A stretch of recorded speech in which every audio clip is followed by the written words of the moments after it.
I watched my work appear on the screen behind him like it had never been mine. The boardroom was silent except for the projector's hum. 20 pairs of eyes fixed on the presentation. His presentation. Every chart, every analysis, every strategic recommendation I'd spent 3 weeks perfecting now bore his name. Not as a footnote. As the sole author. My pulse thundered in my ears.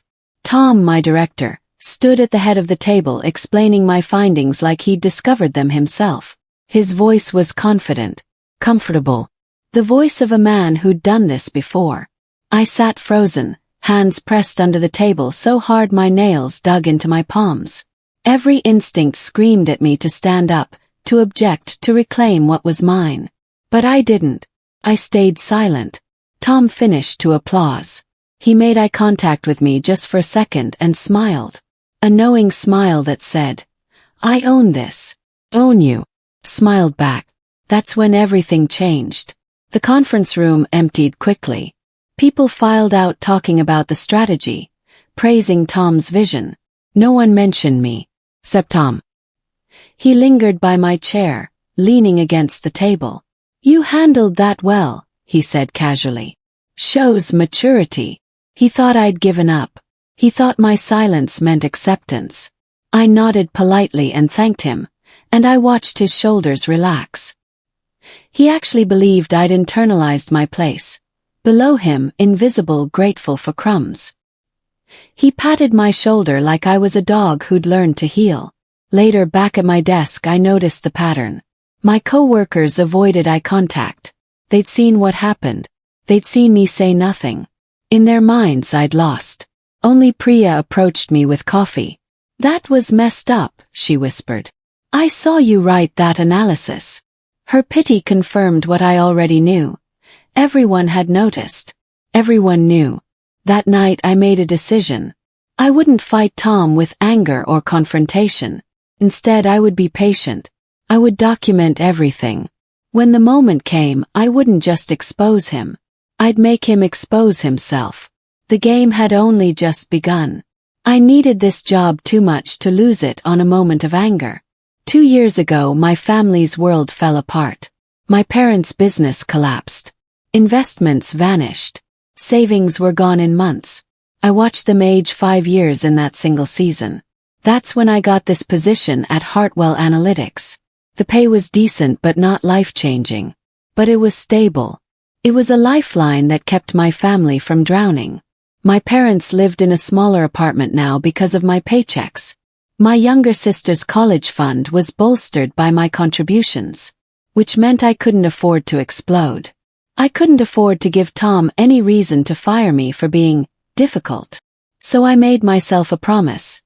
If I fought, it would be clean and final. No mistakes, no emotions, just facts. I started carrying a small notebook. Not obviously. Just something I could jot quick notes into at the end of each day. What I'd worked on. Emails I'd sent. I told myself it was for clarity, but I knew the truth. I was building a timeline. Evidence. Insurance. Tom had no idea I was already thinking 3 moves ahead. By week 6, I couldn't deny what I was seeing. Started small. A market analysis I'd completed. Tom presented it as exploratory work he'd initiated. A client recommendation I'd drafted. He refined it and sent it under his name only. But when I looked back further, I saw it went deeper than that. I spent an entire Saturday afternoon going through my emails, cross-referencing them with presentations Tom had given. The pattern was systematic and deliberate. It wasn't that he occasionally took credit. It was that he never gave it. Every piece of genuine analysis came from me. Every strategic insight I contributed somehow became his observation. Every time I solved a problem, Tom absorbed it and served it to leadership as his own thinking. The worst part. I'd been too grateful to have the job to notice. I'd become invisible, and he'd learned to use that invisibility as a tool. I was the engine. Tom was just the driver. For 3 days I felt sick. But then the sickness turned into clarity. I wasn't going to cry about it. I wasn't going to quit in protest. Instead, I would use what I just discovered. Tom had left a digital trail. Emails, version histories, timestamps that proved when work was created and by whom. He'd been so confident I wouldn't fight back that he'd forgotten to destroy the evidence. Tom got more confident after that presentation. More confident meant more careless. He piled work onto my desk with complete certainty that I'd accept it without question. Urgent projects, last-minute analyses, reports he needed by tomorrow. He'd call me into his office and explain what he needed in that casual tone. I never refused. I never complained. I just nodded and delivered. That compliance made him bolder. One afternoon in front of 3 senior analysts, he joked about my low profile and how I was content to work behind the scenes. Everyone laughed. Laughed too. He patted my back. What he didn't know was that I was documenting this too. Every dismissive comment. Every moment he diminished my contributions. Every time he made it clear that in his mind I was support staff, not a strategist. And then he made his critical mistake. He gave me access I shouldn't have had. He was delegating some reporting duties and granted me elevated permissions in the company database. This was a small administrative oversight. Normally it wouldn't matter. But combined with what I already knew, these permissions opened a window I desperately needed. I could now see which projects leadership was tracking and, most importantly, which presentations had been prepared by whom. Tom continued going about his day, completely unaware that he'd just handed me everything I needed to dismantle him. I worked that evening until 9 p.m., building my arsenal. I didn't need to hack anything or delete records. The evidence was already there, sitting in plain sight. Version histories showed creation dates. My files, created under my username on specific dates, appeared in their original form with my name attached. Then they appeared again in modified form under Tom's authorship. But the core analysis, the strategic thinking that made these documents valuable, was always mine from the start. Emails were even clearer. I had threads where I submitted completed analysis directly to Tom with questions about next steps. His responses were always approvals, never corrections.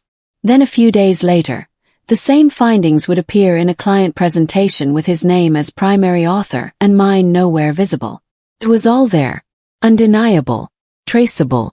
But proof alone wouldn't matter without timing. I'd seen people present ironclad evidence before and still lose because they'd presented it wrong. I needed Tom to overreach further. I needed him to become so confident, so arrogant, that when the evidence finally came out, leadership would understand. This was a pattern of calculated theft. So I kept working, kept delivering. I kept being the invisible engine that powered Tom's reputation. And I kept documenting, refining my evidence, organizing it in a way that would be impossible to dismiss. I was building a trap, and Tom was walking deeper into it every single day. My mom called me on a Thursday night while I was still at the office. "You're working too late again," she said, worry in her voice. "You should leave." I told her I had a deadline, which was true. What I didn't tell her was that I was organizing spreadsheets of Tom's stolen work, color-coding them by month and project type. At dinner the next Sunday, my mom kept looking at me like she was trying to read something in my face. Finally she asked, "Are you okay at that job?" My dad jumped in before I could answer. "She's fine. She has a good job. Good pay. She should be grateful." That's when my mom said it. "Maybe you're just not fitting in there. Sometimes you have to accept things the way they are.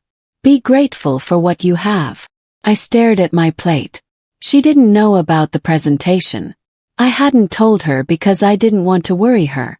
But now her advice was hitting different. Accept things the way they are.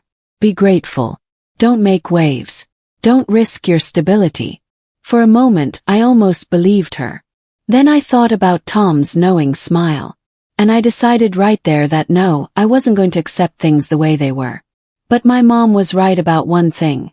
This victory, when it came, would have to speak for itself. I couldn't make her understand now.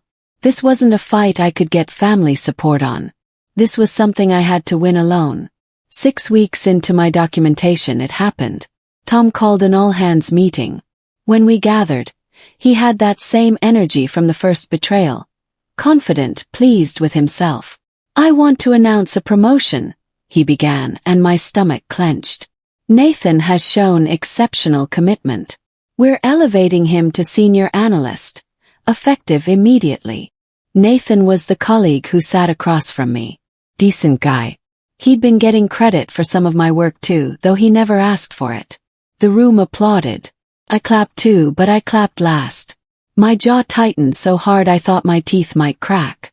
After the meeting, Nathan approached my desk. "Hey, I know this is weird," he said quietly. "Tom kind of fast-tracked this. I wanted you to know I was going to recommend the same for you." "Congratulations," I told him, and I meant it. He looked like he wanted to say more. Instead, he just nodded and walked away. Then he came back. "Actually," Nathan said, turning around, "I'm going to need help with the new role. Would you help me? I trust you." I looked at his earnest face, completely unaware of what had just happened to me. Said yes, not because I forgave Tom, but because saying yes was strategic. Working with Nathan seemed like it would make things worse, but I saw it differently. With Nathan elevated, I now had visibility into senior conversations I'd never had before. The newly promoted analyst sits closer to leadership, attends different meetings, gets looped into strategic decisions earlier. And Nathan, being genuinely good, actually consulted with me on major decisions. Tom watched this new dynamic with approval. In his mind, I was still in my place, helping from the background. He had no idea that through Nathan, I was gathering intelligence on how leadership thought about our projects. A massive project was looming. A board-level presentation about company restructuring. It was going to define the next fiscal year. Tom was going to claim ownership of the entire strategic framework. I knew this because Nathan had mentioned it, not realizing I'd been working on the foundational analysis all along. I worked quietly on my assigned tasks, delivering everything on schedule.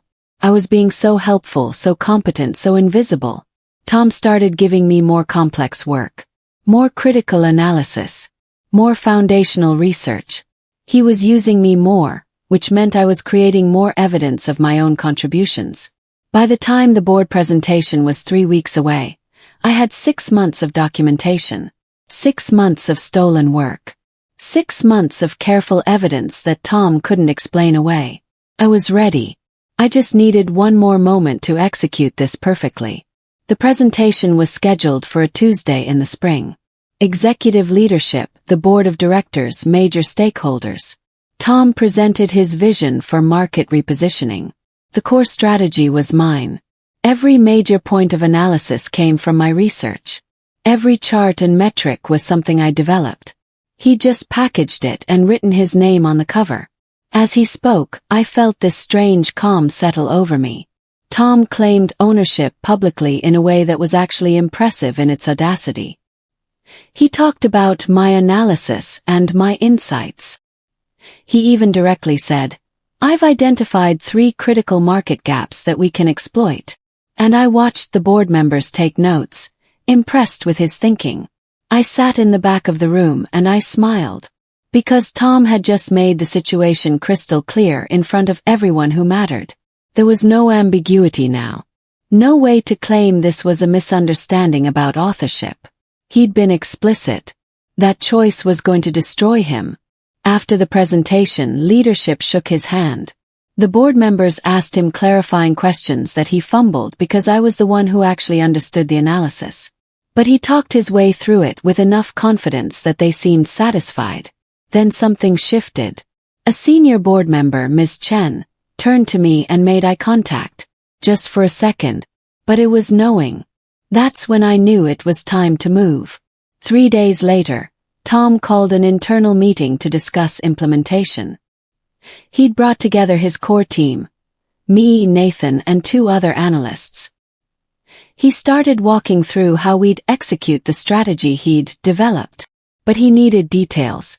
Technical details. The kind of specifics that only someone who'd actually done the foundational work would understand. He turned to me. "Walk us through your methodology on the market segmentation analysis." My methodology. Not his. I provided the explanation, calm, professional, clear. I answered the technical questions that followed. Nathan watched me with dawning realization. He was beginning to understand that I'd done this work. Tom tried to interrupt me twice, trying to reassert his authority, but his interruptions were vague and inaccurate. He was describing things that didn't match what I'd actually documented. The room felt colder. Sorry, he said with a laugh. I've been in so many meetings. My memory's fuzzy on the exact approach. But it wasn't a laughing matter. His vagueness in front of the team was the first crack in his credibility. The first moment where people started questioning whether he actually understood his own presentation. Then Ms. Chen's voice came through the conference room phone. This is impressive work, she said.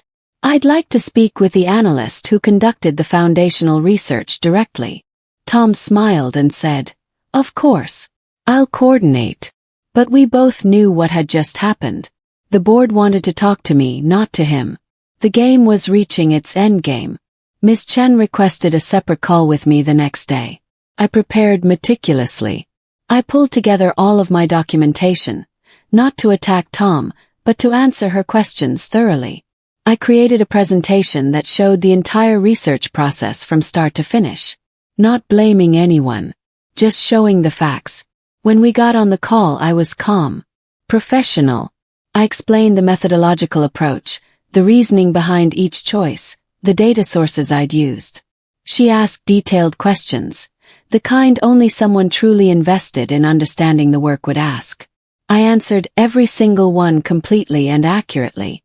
At the end of the call, there was a pause. Who developed this methodology originally? She asked. I did, I said simply. I developed it, conducted the research, and prepared the analysis. Another pause. And how did it end up in Mr. Blake's presentation? I took a careful breath.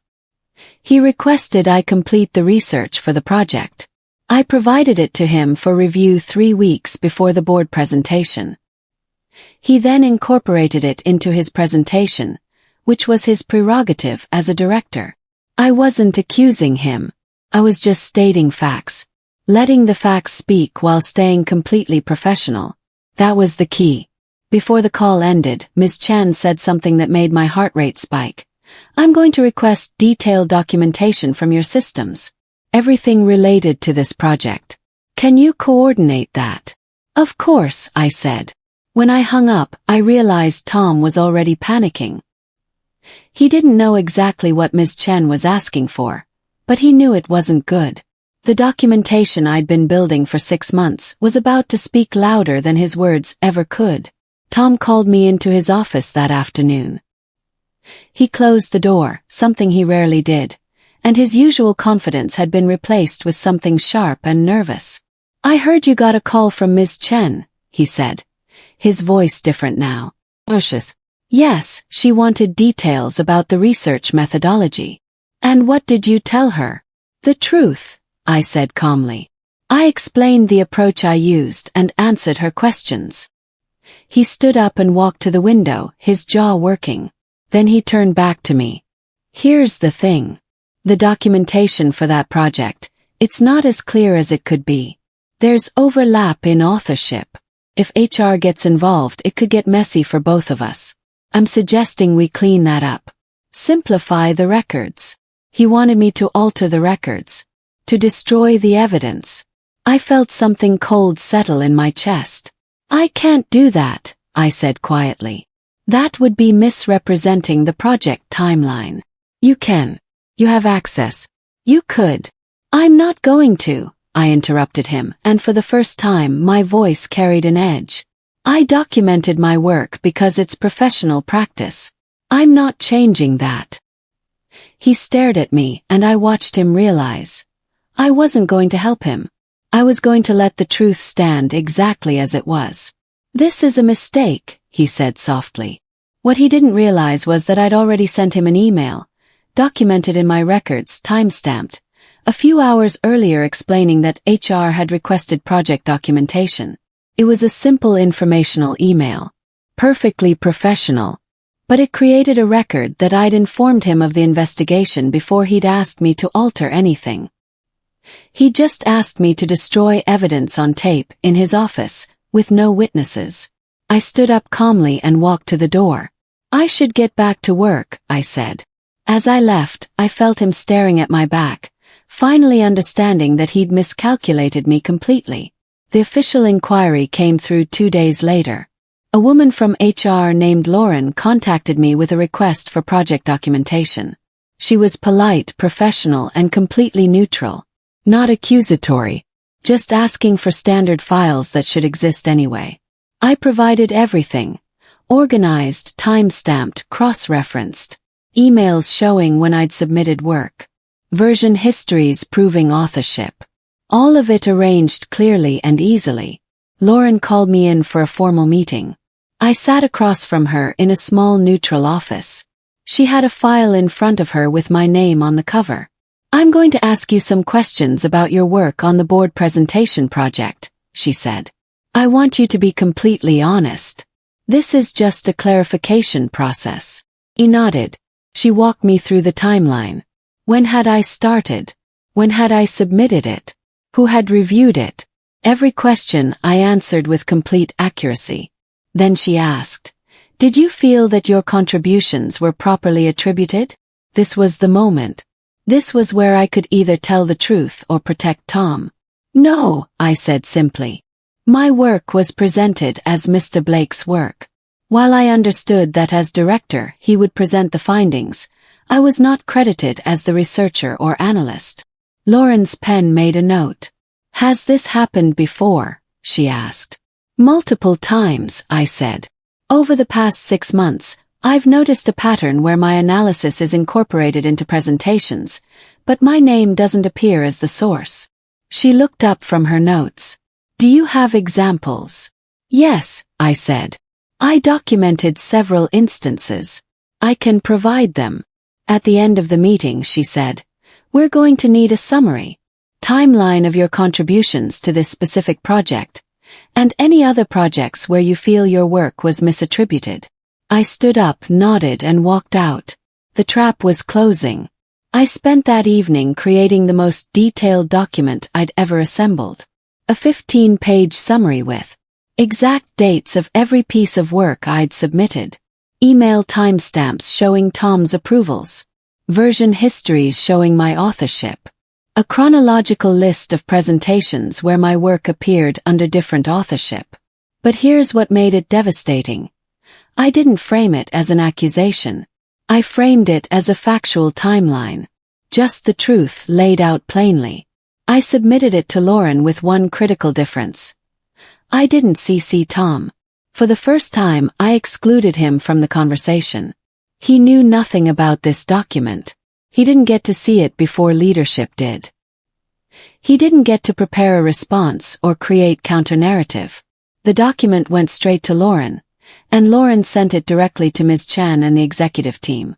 That evening, I sat in my apartment and felt the weight of 6 months finally lift slightly. The next phase was out of my hands now. The board had the evidence. They had the timeline. They had proof of pattern and intent. All that was left was waiting to see if they'd act.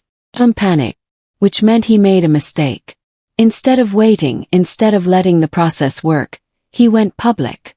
At the next all-hands meeting, he stood in front of the entire department and took credit for the board project again, but this time louder, more aggressive, like by claiming it more forcefully.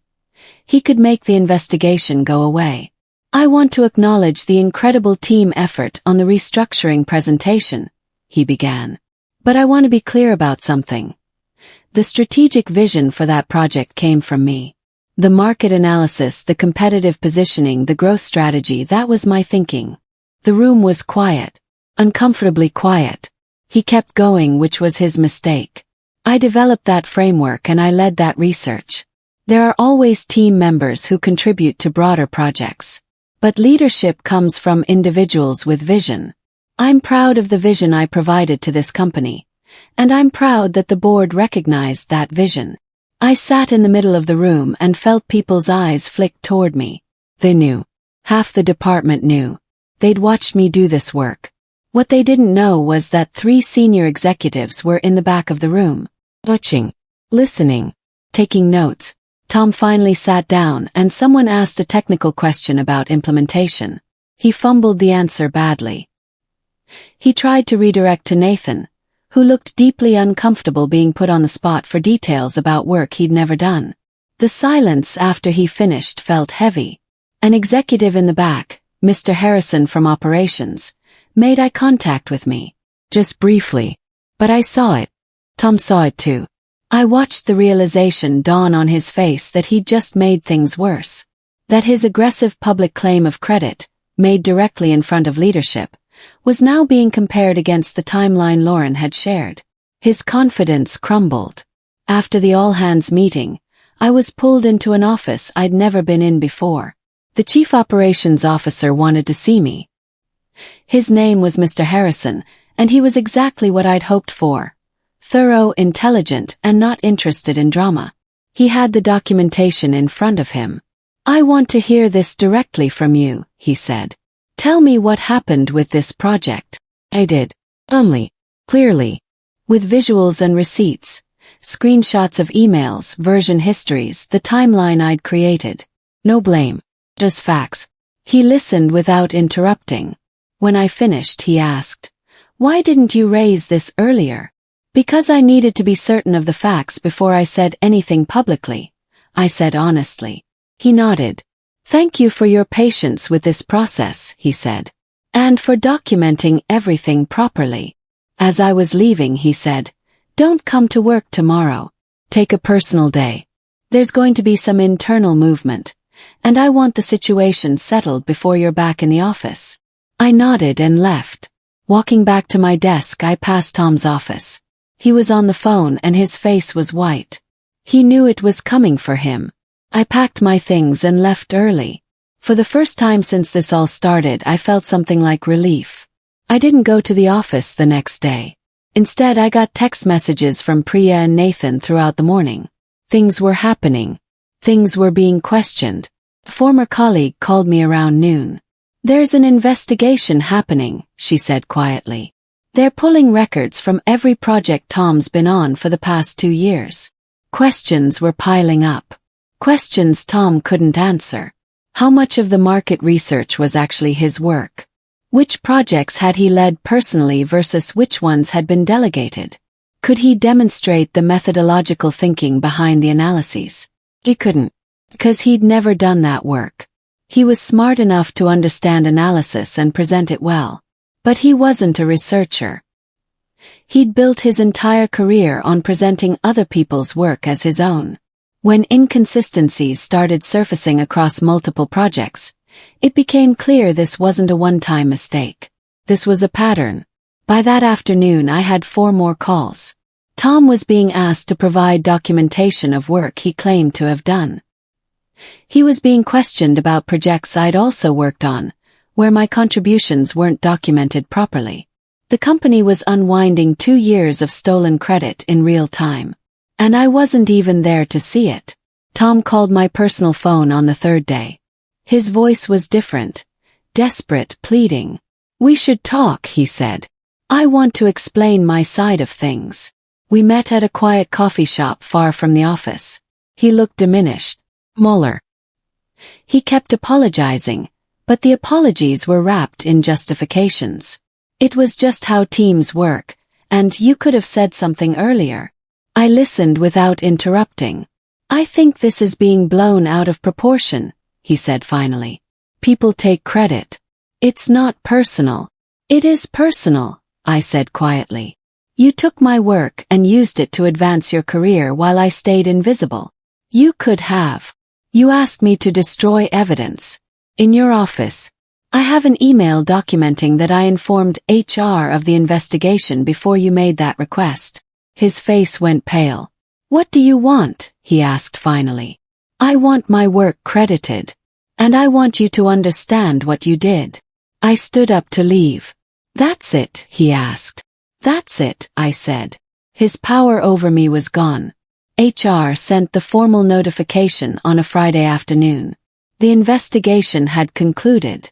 There was a substantiated pattern of misattribution spanning multiple projects over 2 years. Work completed by team members, primarily me, had been credited under Tom's authorship without proper documentation.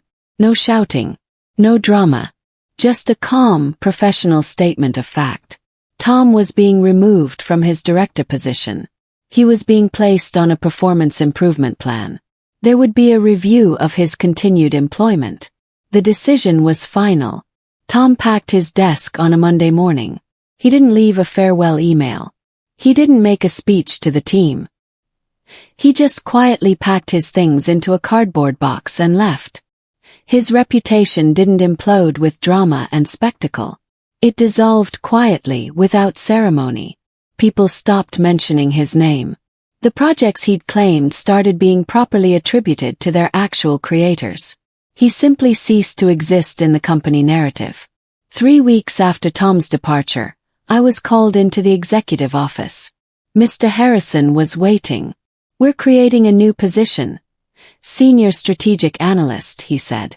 "The role reports directly to me. It comes with a significant raise, a team of 3 people, and complete authority over project attribution and methodology standards." He slid a contract across the desk. "The position is yours, if you want it." I read the offer. The salary was nearly double what I was making. The title was a promotion. The autonomy was exactly what I'd been missing. What would I be doing? I asked. "Ensuring this never happens again," he said. "You'll oversee research projects, verify attribution, and establish standards for how credit is distributed." I accepted the position. I signed the contract in that office, and I felt something settle inside me that had been restless for months. Not triumph, not satisfaction, just peace. I walked out of that building taller than I'd felt in years. I'd fought a quiet fight. I'd documented my truth. I'd waited for the right moment. And I'd won, not by destroying Tom, but by being undeniable. The silence that had felt like weakness in that first meeting had actually been my greatest strength. Tom never contacted me again. There was no apology, no attempt at redemption, just absence. I would have expected him to try, to reach out, to explain himself, to attempt some kind of reconciliation. But he didn't, because there was nothing to reconcile. I'd taken away his authority. I'd proven he was a fraud. And now he was gone. I didn't need closure from him. I'd gotten closure from myself. Months have passed since Tom left. The company is different now. Projects are properly attributed. Young analysts feel safe claiming their work. Leadership understands that credit matters. I think about that moment in the first meeting, when he played my presentation as his own, and I chose silence. People might think that silence was weakness, but they'd be wrong. Silence paired with strategy is the most dangerous move you can make. I didn't win because I was louder. I won because I was smarter. I didn't win because I fought harder. I won because I fought longer, more carefully, with evidence and documentation that couldn't be disputed.